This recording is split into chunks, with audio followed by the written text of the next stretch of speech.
Hello friends and welcome. Patch 7.39 came out 2 days ago, along with some spring cleaning with a lot of quality of life changes that I'm not going to go into everything because the patch is huge, so I don't want to spend too much time on this. For most experienced players, a lot of this is not that useful. You'll probably stick to your old habits, but for a lot of new players or maybe people who get overwhelmed in the game and you forget to do some stuff, you can now automate things like the courier coming out to you, purchasing items as soon as you have enough money. This is useful. It'll show like what team items people have bought. You'll see this is completely empty in many of your games, but you'll know when people do buy some stuff.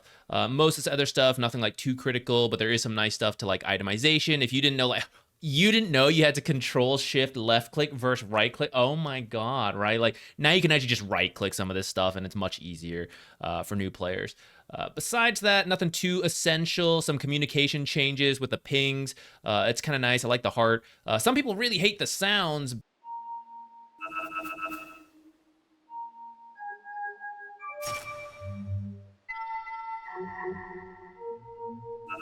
But I'm not here to comment on that. Voice chat's been improved. So just lots of quality of life stuff. Options. There are some I want to highlight to you, but mostly it's just reorganizing it into like a new updated look. Ability draft got some updates. Mainly you can draft heroes and facets. I think depending on what you got in the past, you kind of got screwed on the game. So now you got a little bit more control of it. I haven't played the game mode in a little bit, so I'm not actually 100% sure on this. I'm sure ability draft players are already getting into it anyways. There's some updates to like post-game stats. It's actually really nice, especially for content creation, I think. Because like, oh, I want to find an example of this ability used in a team fight. You can hop in here and see like, oh, 8 heroes died here. Probably a big team fight to go check out there. So this will be pretty nice. Help you analyze your own games, but maybe if you're looking for certain examples of stuff, all this stuff is quite nice. A lot of general improvements, bug fixes, and such. I'm not going to read over this. I will link the patch in the description if you haven't checked it yourself already. There are some treasure things that we're not going to cover, but some new items. Let's get into heroes and map changes. Let's actually start with map changes. Most of it is relatively minor, and you can see a lot of them on this same page where you can see like the before and after, or this is before, this is after. So this is actually one of the bigger changes, which I'll talk about in a second. But most of this is like minor. That's the other major one we're going to talk about. Most of this is like minor stuff, like, oh, we moved the cliff back. The tree pathing became a little bit more clear.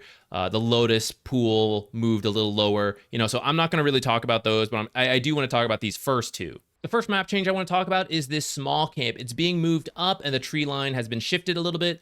This should make it a bit easier for the off lane to contest. In the past, the spawn box was around here. So when you wanted to unblock as the position 5, you would put your sentry somewhere around here. And this had two effects. One, it was really difficult for the enemy to get here safely because you're behind the enemy tower. There are creeps coming in, right? And you got to like circle around because you don't know where the sentry is exactly. So you had to go look for it to, when you reblock the camp to kill this sentry. Otherwise, they're just going to unblock it again for free. So it's really difficult and dangerous. Now that the box is like this, it's much safer. Even if you're trying to put your sentry somewhere like here as far back as you can, or maybe somewhere on this left side, right? These are much more accessible by the enemy for position. Observers in the back might also become a little bit more common now.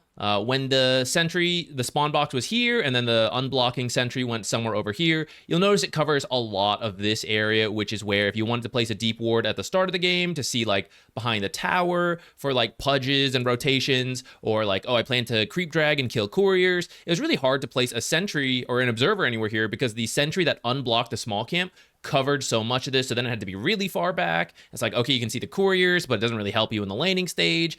But now, if you're placing a defensive sentry but still covering the whole box, it's probably going somewhere like this. And you can see that this new sentry coverage is not the whole lane. So now you can stick it somewhere like back here, this observer, and now you can see a little bit into the lane to help you with that. You can see when they're trying to do pulls, help you with courier snipes, creep dragging.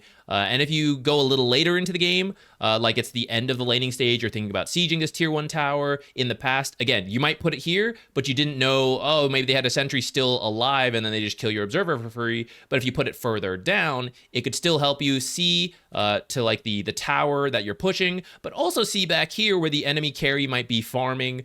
So I think this observer, like in this area, I don't know the exact best spot quite yet. I think it kind of depends what you want to see. But I think around here is going to be a lot more doable compared to the past when this sentry would have killed all of those observers just by accident when unblocking the small camp. The other major map change is this ramp right here. In the past, this was a solid wall with some trees here. So sieging this tower or defending it, really, it was like, okay, you're coming in from this way. Maybe you're standing on this cliff, but you had to have blink daggers and force staffs or mobile abilities.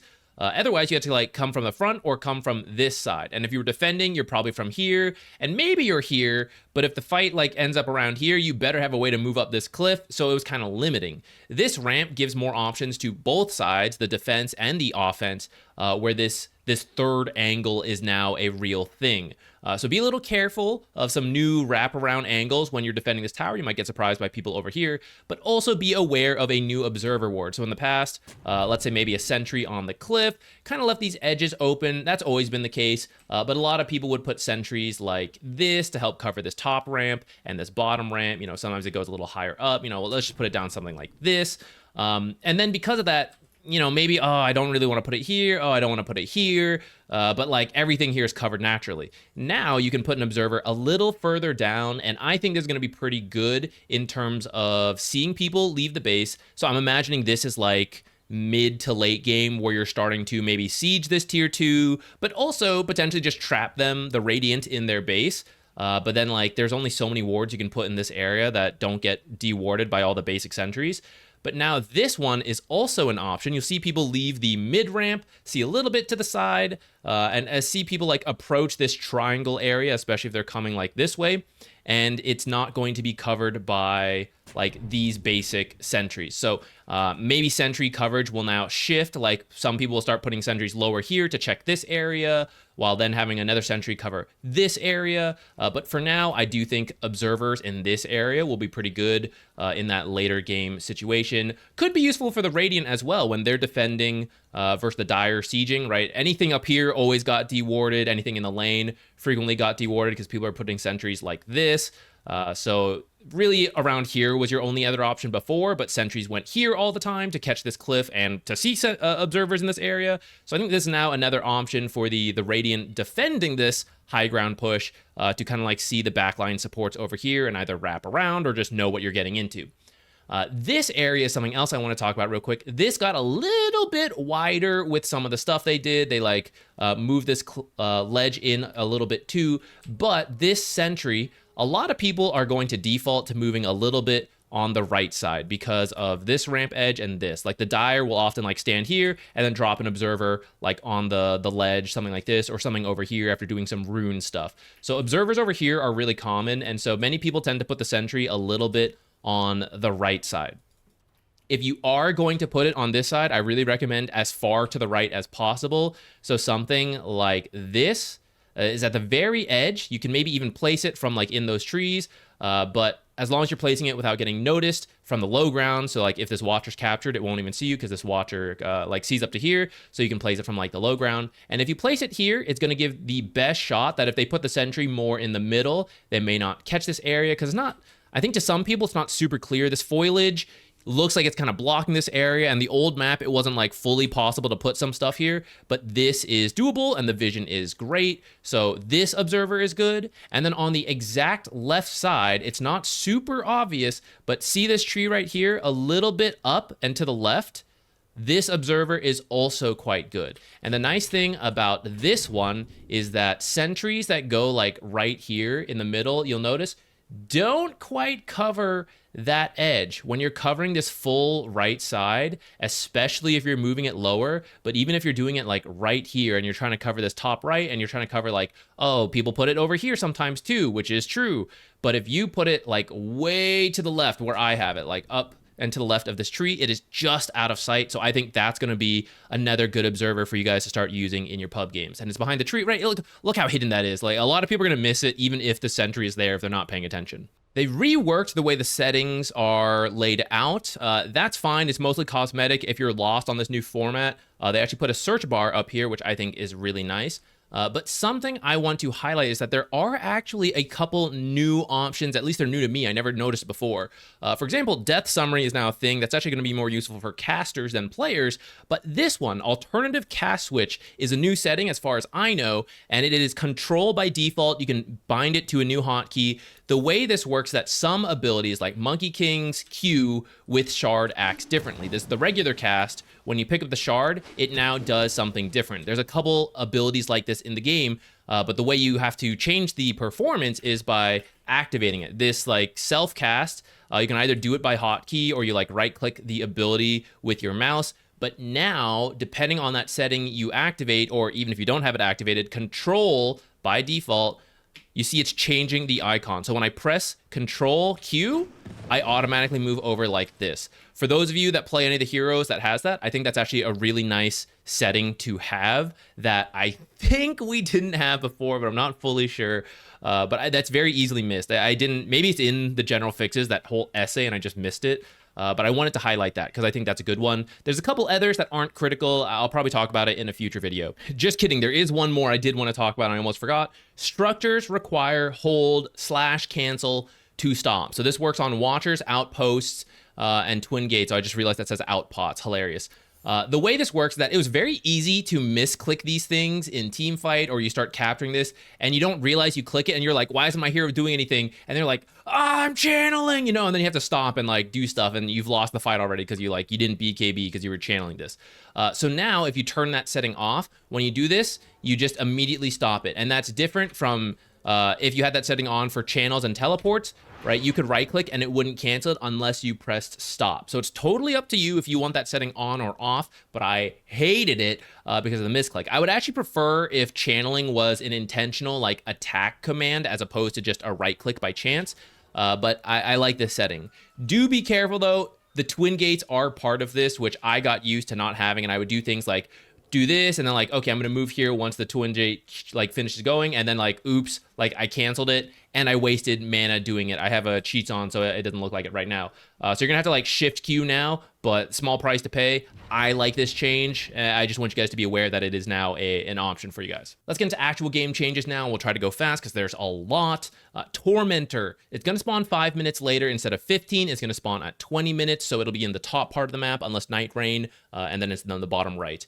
At the pro level meta, we're going to see what happens, but I think this will slow down the game just a little bit, because previously you had to be ready to fight at 15 minutes because the Tormentor was the most valuable thing you could do on the map. So all these cheap auras, teamfight heroes that just need level 6, things like that, they were all really good, and ideally they had good shards so that you could fight for the Tormentor, get buffed up by the shard, then go fight Roshan, and you just did this cycle. And there's not really another objective at 15 minutes for most teams unless you can do Roshan, but there's only a few heroes in the game that can do Roshan at 15 minutes. And it's like Beastmaster, Templar Assassin, Ursa, Meepo, who wasn't meta, Slardar, and some combination of like negative armor for the most part. So if you didn't have any of those heroes, you just had to fight for Tormentor. And if you were losing the game, you're like, well, we'll split the map, I guess, and we'll just come out losing. So I really like this idea of moving it to 20 minutes.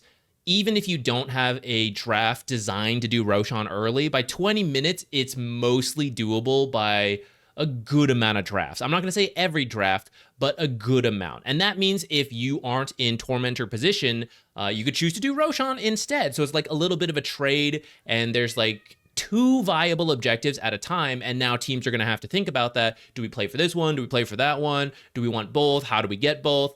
I like it. I like the idea, and it also means you have more time. Okay, we're gonna have to start fighting at 20 minutes for Tormentor, or maybe a little sooner for Roche if it's like still an objective. But if it's not, then 20 minutes is when we have time to get ready for. Compare that to an anti-mage in the past. 15 minutes, what does anti-mage have? Maybe a Battle Fury. Is he ready to fight? Not really. But 20 minutes, now you might have Battle Fury and the Manta. It's like, okay, he could join these fights, right? That makes anti-mage more valuable because you're not immediately losing when the Tormentor happens. You're like, I'm too weak to join. So I do think it helps push the game a little later. These heroes that didn't come online so quickly but came online later could become better. For your pub games, all of this is completely irrelevant because the Tormentor didn't matter. As many of you tell me in the videos I've made about Tormentor, like no one's doing it in my own games. I struggle to get people to do it. So this won't really affect the pub meta at all outside of like coordinated team games where people know to do it. A lot of pubs just completely ignore the Tormentor. And even by 20 minutes, they're like, what is a Tormentor? That's not a real thing. So this shouldn't really affect pubs. Watchers can't be activated before the start of the game, meaning the 0 minute mark when the bounties all spawn. This should lead to first bloods happening a little bit more often because you could rush out, capture a watcher, and then go position at a different ramp. And then if they walked through the watcher to like, oh, group of us are going to try to get a kill, walked into a watcher, right? Then it's like, it's over. So should lead to a couple more kills. Be careful moving out for the bounties. They're not worth dying for. If like your whole team's top and you're going for the bottom, like it's not worth it. Just get out of there, play it safe. Some terminology changes that are going to be relevant to item changes in just a second, so I do want to talk about it. Lifesteal amplification, spell lifesteal amplification, and health regeneration are now all combined under health restoration. So this is like Morbid Mask, the Voodoo Mask, or like a Ring of Health. Then there is heal amplification. So these are abilities like Omni-Knight's Purification or something like Mech or Magic Wand, the burst heal actives. They are separate things. So health restoration, heal amplification. They all existed before, but they're just, the terminology is being specified here. Item changes. Blink Dagger doesn't have an overshoot range anymore. I'm not usually one to be like, my skill cap, they're making the game too easy, but oh my god, my skill cap, they're making the game too easy. I actually really like this one. I thought it was a unique expression of skill to like know the exact range internally. At the same time, it doesn't have to be the way Dota's complicated. So I don't mind that it's gone. If you didn't know what this was in the past, Blink Dagger has 1200 cast range by default. If you cast 1300 cast range, for example, that's too far. So you're only going to go 4/5 of the distance, 960 units. So it was a skill thing to move your mouse in the 960 to 1200 range exactly to get the full Blink Dagger cast range. So I really liked that, but it's now gone, so it doesn't matter. Cast your Blink whatever you want. You'll always go the max range. It's whatever. It's fine. Minor nerfs to Kaya, Sanj, and Yasha, and the various things they built into those items were just a little bit popular. I don't think it's a huge deal. If you really need a Sanj and Yasha, I think you can still get it, but you might be a little less likely, like, oh, it's just good to get every game. It might matter a little bit more now with this minor nerf. Orb of Frost getting a little bit more expensive, and I would like to highlight healing is being removed from the things it affects. So going back to that terminology change, health restoration is what's being affected, and that is going to be the health regen, lifesteal, and spell lifesteal. But the healing supports in the laning stage, such as the Omni-Knight, maybe Dazzle, or anyone who has built magic sticks, fairy fire, stuff like that, those used to be affected by Orb of Frost, and they are not going to be anymore. Same with the Orb of Corrosion. They are affected by Eye of Skadi and Shiva's, as you can tell by the item description over here, health restoration and heal amplification. So this is also on the Spirit Vessel. You're going to have to pay more money before you can start affecting the actual heals in the game, which I think is good because a lot of heal supports have been kind of out of the meta for a while. You might see them in pubs, but not in Pro Dota, just because they were, like, even with 250 gold, now 300, still relatively cheap, to just reduce it by 13%, which that could be like one level on a hero. So it felt like you were getting not fully countered, but really nerfed by just such a cheap item from the very start of the game. So I really like this change. Also, Scotty is being changed to be 2 ultimate orbs. So it's now going to be an extremely slot efficient stat item at 35 all stats. It is getting more expensive, but I do think certain carries, or I should just say heroes who care about stats a lot might like the Eye of Scotty. I don't know if this is enough to make it like a, oh, I'm always going to buy this on this hero. But I do think certain heroes will favor it a lot more than others, such as Meepo.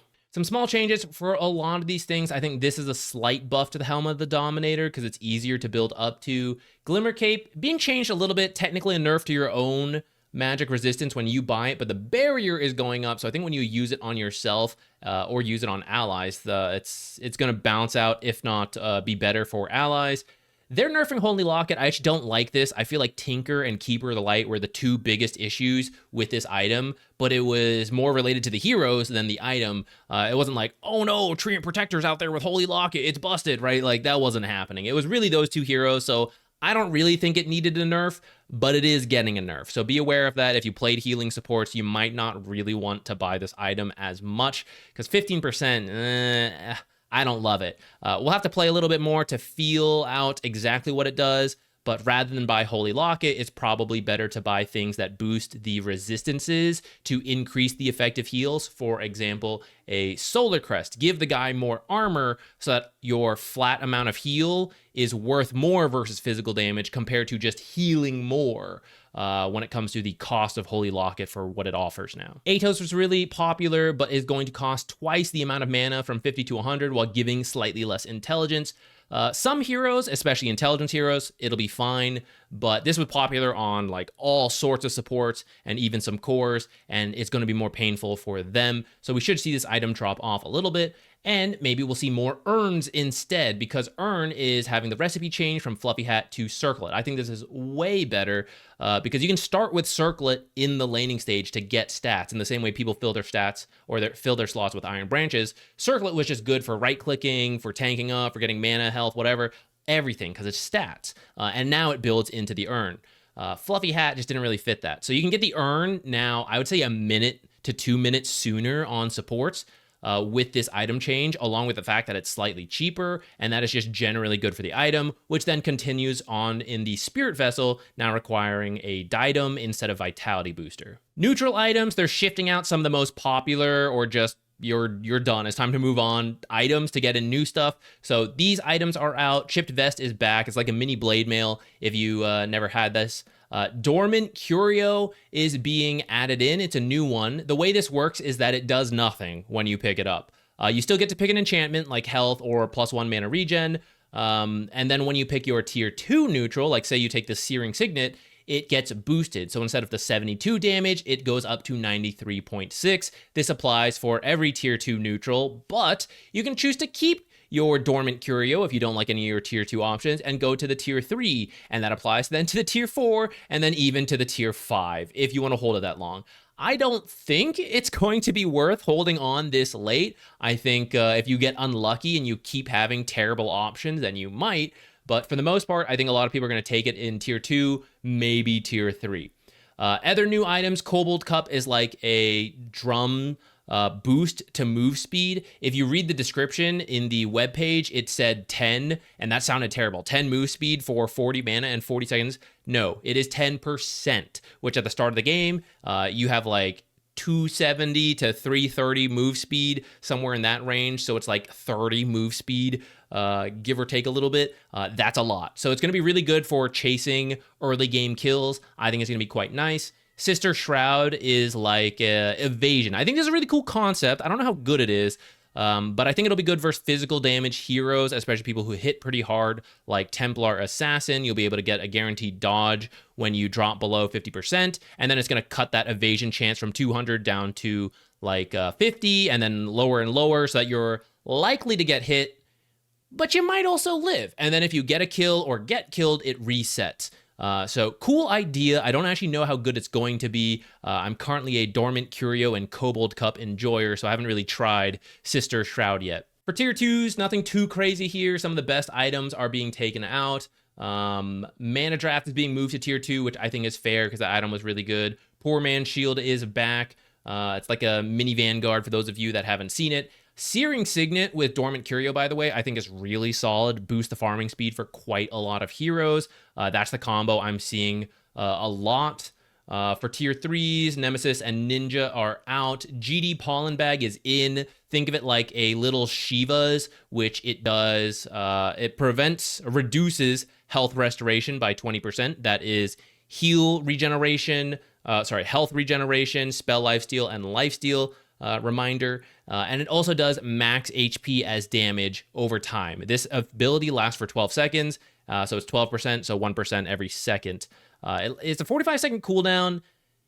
I think a lot of people are trying it right now because they see the 12% max HP as damage and like, oh, hell yeah. and it is good, but the radius is 700, so it's actually a little harder to apply than maybe you think when you're first picking up this item, and it's around you. It's not like I cast in a certain area. It's just around you. So backline supports aren't going to get a lot of value out of this, and backline heroes like Sniper aren't going to get a lot of value out of this. You have to be someone who goes in and then activates this to hit a lot of heroes. Ceremonial Robe, Mindbreaker, and Ogre Shield Totem are out. Ogre Shield Totem, free mobility, always really strong. This was very popular. I'm happy this is being taken out. We got 3 new ones. Des and Bloodright, increase on spell AoEs by 15%, but 35% of your mana cost is now also going to be a health cost. So it's still the full mana cost and then a health cost. So be careful, your spells are very expensive, but it should be good depending on your AoE abilities, especially anyone with an AoE stun. I think this is going to be worth considering. I'm sure there are going to be more cases, like the big AoE team fights could be good. Giant Small is like a guaranteed crit every 15 seconds that also slows move speed, attack speed, and cast speed. I think this will be quite nice for certain heroes who don't like getting kited. Someone like Sven can jump in. He'll be happy to take the like mini crit 150% damage, but also slowing them for a little bit helps them stay on top and keep chasing them. So I think that's the kind of hero who's going to go for that. We also have Outworld Staff. It's like Puck Phase Shift, essentially, but you take a little bit of damage when you use it. I think that's fine, because if you're dodging certain abilities, that's worth more than 5% of your max HP. So cool item, but I haven't gotten to use it very much. Can't tell you guys how good it is right now. Magic Lamp and Pirate Hat are out for the tier 5s. We're getting a cool new one, Divine Regalia. It's like Divine Rapier, but as a neutral. So you get 20% boosted outgoing damage, but if you die, it's gone, which I think is a really cool idea. I'm very excited to see this in some games. If you can rebuild it, which I think is like every 10 minutes, my games rarely go that long, so I don't remember. I think it's every 10 minutes you can build a new tier 5 neutral. So if it's broken, you can then replace it at that time, potentially with another Divine Regalia or one of the other items. So cool idea. We'll see how good it is. Helm of the Undying is pretty much Wraith King Ags. You don't die right away when you get killed. You live a little longer to do a bit more. And then as heroes die, you get an even extended amount of time, but eventually you do die. I think this is going to be really big for any hero, especially supports who like, you're so squishy in the late game, and say you're Silencer. It's like, oh, you get killed, you don't get to use any abilities. That's bad. Warlock, right? You get killed, you didn't get to use your Golem, Fatal Bonds, things like that. But now you are likely to survive long enough to cast your spells and then die shortly after, but that's going to be really big. So squishy supports with very important team fight abilities, I think this is going to be a great item. The enchantments are getting some extra effects at tier 4. I'm not going to bother covering them. You guys can just like read through these on your own. They're pretty self-explanatory. Hero changes. I cannot talk about them all. There's way too many. If you want to see me read through the entire patch for things I skipped over, go to the VOD channel. I also have it linked in the description, and you can see me read over the whole patch there. I am going to talk about a couple, but I will pop up this screen. This does not include everything, but these are heroes that I have seen so far based on data in my own game, some pro games. These are heroes that at least look good. I'm not saying they're the best in the patch, but at least they're decent in the patch. I feel pretty good about these heroes on the left here. These middle heroes are more in the testing category, which is like, okay, maybe they could be good, could also turn out to be bad. So no promises on this stuff. And then I don't have anything filled out in the bad category quite yet, though maybe Sand King goes here. But actually, I also don't fully believe that either. We'll talk about that in a second. So this is kind of an overview to get us started. Later on, I will make tier lists for all this stuff. But right now, there's just so many changes, I can't say I've gone through everything yet. To talk about a couple of the bigger ones, you're going to see more Batrider for a little bit. Core especially, but you might see people trying it support. Could include me. The ideas behind Arsonist. Stoked is also interesting, I think, but more straightforward. It's just like damage boost. Arsonist changes Sticky Napalm to go up to 5 stacks, and it's reworking Sticky Napalm, so it's not super broken. It's like getting a half stack for free based on the last patch. Now they're just boosting the stacks to 20, having the effects. So essentially it does the same thing when you cast Sticky Napalm, but the extra stack you get per attack is not just immediately busted. It is balanced, except it doesn't seem very balanced. It seems like it does a shitload of damage. So you're seeing Bat Riders go like Power Treads, Witchblade for just really fast attacks to build up the napalm. And if you sit in a demo lobby and you do it, you'll be like, holy shit, that's so much damage. I'm gonna go play Bat Rider. Then you're going and die really quickly because Bat Rider has a very short attack range and he dies quite easily when he just goes in trying to auto attack. So if you have people on playing Bat Rider in your game, it does a lot of damage. You need to help set it up. So pick stuns, things like that, and then the Bat Rider will do a lot. And if you're trying to play the Bat Rider, keep that in mind. Whether this will be worth doing on, say, like position 4 Bat Rider, I don't know. I tried one game as position 5 Bat Rider, does a lot of damage, died a lot. So you will see it a lot. I don't know if it's good or not, but the damage is there. I just think the build might be a little too hard if you're not playing core. People are asking me about Bloodseeker support. I'm not convinced. I think this will just be carry Bloodseeker, who in the early game has a silence to kill like Pucks and Embers and Storms, and then later on just uses it on himself to get the base damage amp. I'm not convinced on the support Bloodseeker who's like silencing his opponents and stuff. I don't think it's going to be worth it. I could be wrong, but currently that's my take on it. Chainmail is the current meme build in the Dota community, and it's the thumbnail clickbait. It's bad, guys. It's so bad, in my opinion. I really love the idea, but I don't see a practical way for it to work outside of maybe core clockwork, which I saw one guy try in one of my games and it was bad. I'm not going to write it off completely quite yet, but for support clockwork, I don't think it's going to be worth it. Most facets in Dota that are considered good or broken are strong at the start of the game and then strong throughout the game.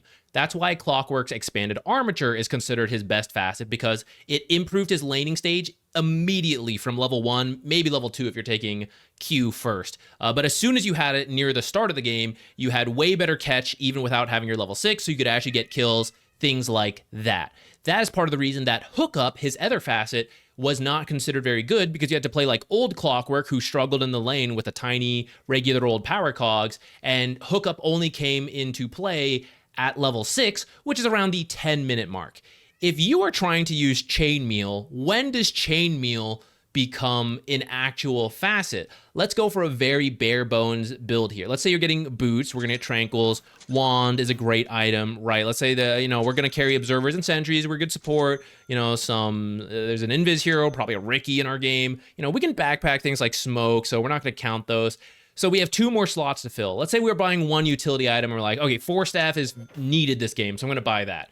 And let's say, we do something real cheap. We just get like 2 blood grenades, maybe it's like a bracer, whatever, right? And now at the bare minimum, we can begin eating chainmails. When is this? This is like 20 minutes into the game for a support. And what are you getting out of it? 4 armor when you eat chainmail, which I will say has an amazing sound effects. Everyone, it's pretty good. But the timing that it comes on, pretty bad. When you do it, you get the 4 armor without using any slots. So against physical damage lineups, that sounds awesome. Again, just really late into the game. I said 20 minutes. Push it off another 10 minutes. Oh, you know what? I need to build Solar Crest this game. Oh, it's not Solar. I need to build Glimmer. Oh, I needed to build a Spirit Vessel. Like, whatever item. Oh, Lotus is really good this game, right? You have to first finish solving all the itemization issues you have, and then you can buy Chainmail. So if you go for a build, right, with Lotus, we're now talking 30 to 40 minutes as a support where you're like, finally, chainmails, yummy chainmails. It's just so late into the game that it's not going to do a lot for 1% more damage output and then eating the armor. I think it might be a little better for core Clockwork, but I think it's going to require a buff to armor power before it's really a thing. I could see this working in turbo. So if you're a turbo player, I can see chainmeal being a thing there. But for regular Dota, as an avid Clockwork player, I really cannot see why I would take this over the others, because by the time this becomes good, the game has already been decided to be a win or a loss. There's going to be very few games that it's still close, and it's like, oh damn, we're now losing because the Clockwork is infinitely scaling in armor. It's going to be so rare for that to happen. And just so you guys know, it's serious, okay? His win rate is tanking right now from people trying to make chainmail work, but it's just not gonna work, in my opinion. It's not gonna be good. I think Invoker support, probably position 4, looks pretty good. I think Mind of Tornaris makes the most sense to me. Max Wex, get the Shard, it's good. Probably go something like Urn, maybe Spirit Vessel, Aghanim Shard, and then just see what your team needs from there. I do want to try Scholar of Korix and try a build like... I don't think you even max Quas. I think you still go max Wex, but when you hit level 10, you take the Ice Wall DPS talent, you get Ghost Walk Shard, and then when you walk next to creeps, you do like 80 DPS. So you just walk to the enemy's half of the map and cut creeps without showing on the map, walk next to their jungle camps and farm it. This is all in theory. I haven't gone to try it yet. I'm going to. But I could see it be pretty good to then build up to maybe an Aghanims, and then maybe this Ice Flow is kind of good, even though it comes out slower than Ice Wall, but the effects are stronger. It's got roots, things like that. So haven't gotten to try it yet, but I think it's pretty good, especially around Circlet building into the Urn. Like, that's a big part that enables the Invoker support. I just don't know what the build is, but I will be trying it on stream if you guys are interested to come check that out, because I love Invoker support. If you learn to play Jakiro because he was super good, you can still play him, but he is a little bit worse. When you hit level 2, the combo was Dual Breath, Liquid Frost, Auto Attack, and you get a ton of damage. Now it's going to be a lot harder. I recommend just using Liquid Fire. Before, it was 9 instances to surpass Liquid Fire. Now it's like 13 at level 1 Liquid Frost. By level 2, 18 to 16 damage, a nerf, but it's not that hard compared to the 4 damage from level 1. And then late game is actually going to be higher, but it's not like late game you're meant to be using Liquid Frost all the time. You're probably actually using Liquid Fire for the utility more, attack slows on enemies, or damage on tower. So actually, this is not a huge deal. I think this is a very good nerf to the hero. He was way too strong.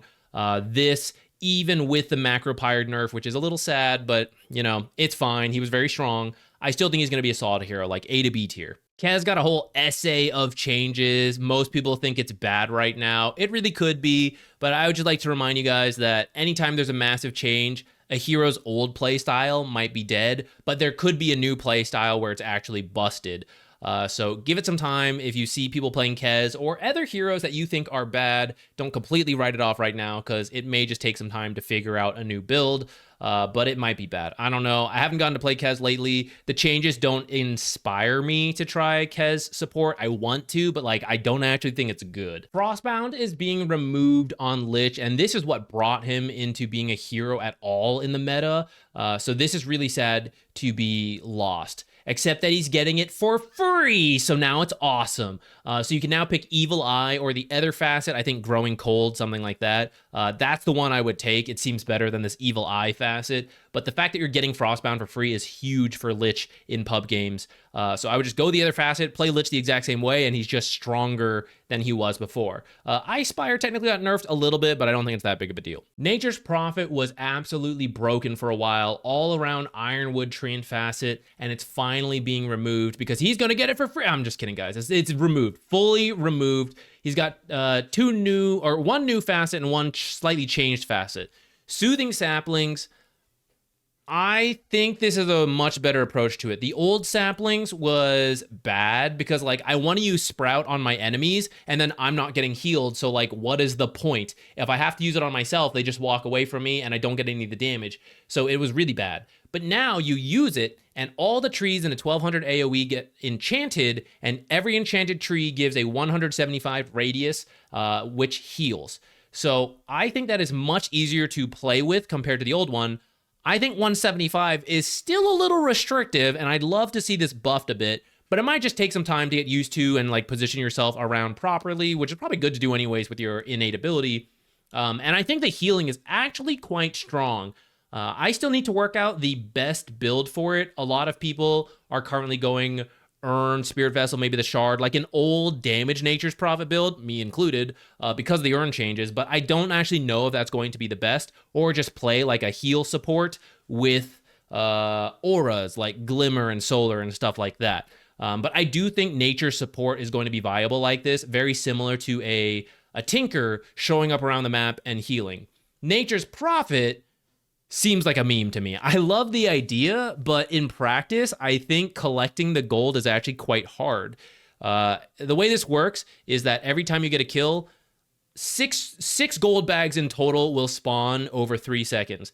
Each gold bag is worth 1.5 times the killed hero's level. So if they're level 10, they're worth 15 gold each, so 90 gold total. If you get it, that's great. The enemy team can also pick up the gold, and then that's like, that's not so great. Also, the gold could just disappear because you got it in the middle of a team fight and the hero died over there, and I'd like to go get it, but oh, the team fight's still happening here, and I'm kind of like, I should be there, you know, so I gotta go over, and then the gold disappears in that time. So although I think the idea is really funny, I'm not convinced it's going to be that great, and I think Soothing Saplings will be better. Omni-Knight seems really good right now, but I think people are getting way too excited about Hammer of Purity and maxing it when you don't really need to. If you think about old Omni-Knight when the mana cost was there, and you wanted to go like Purification, Hammer of Purity, you had very little mana to work with, so you're only using Hammer of Purity sparingly. It's free now, and that's already a massive buff, being able to use your level 1 spell way more often than you were before. In the past, maybe you got 5 casts out of it. Now you go like 20 casts, right? Like, that's a huge. I think way too many support Omni-Knights are like, yes, max it, it's free forever. But that's overkill because you win your laning stage with that max Hammer of Purity, and now you're supposed to stand behind people, and you're like, well, actually, I have level 1 Purification. I have max Hammer, though. Should I walk in? They're like, no, you need to be behind me. It's like, oh, but I have level 1 Purification. So I think just 1, maybe 2 points of Hammer of Purity, win your lane, and then just go back to maxing Purification and Repel first. Core Omni-Knight might max this. I haven't gotten to see as many Core Omni-Knights quite yet, but you would get more value out of Core Omni-Knight with this because of the different playstyle compared to support Omni-Knight. Ringmaster was one of the best supports. I still think he is going to be good. He's getting some nerfs on different abilities, but I think it's fair. He was top S tier hero. He's now like A, maybe B tier. Sand King's win rate is pretty down. I actually thought these sounded okay, so I don't know if the numbers just aren't good enough. I'm not really a Sand King player myself, so I don't know if the numbers are there. Maybe there's a bug and something's not even working the way it's supposed to, but currently, the way people were trying to play Sand King, like the old build, does not seem to really be converting to the new one, where he lost some damage based on these changes, lost some general utility on the stuff. Maybe there's a new build that will work with these. Maybe he needs a buff. Right now, it's looking kind of bad. Silencer also got 2 new facets, which is a shame. I thought Reverberating Silence was interesting, and I wish that one was still around. Synaptic Split seems to be the core facet. I don't think it's that great. It'll use too much mana in the early game, in my opinion, but I could be wrong about that. For supports, I think Suffer and Silence is going to be the way, and there used to be an old Silencer build where you would like max Q, max E, and you would do an insane amount of damage at level 10 with a talent.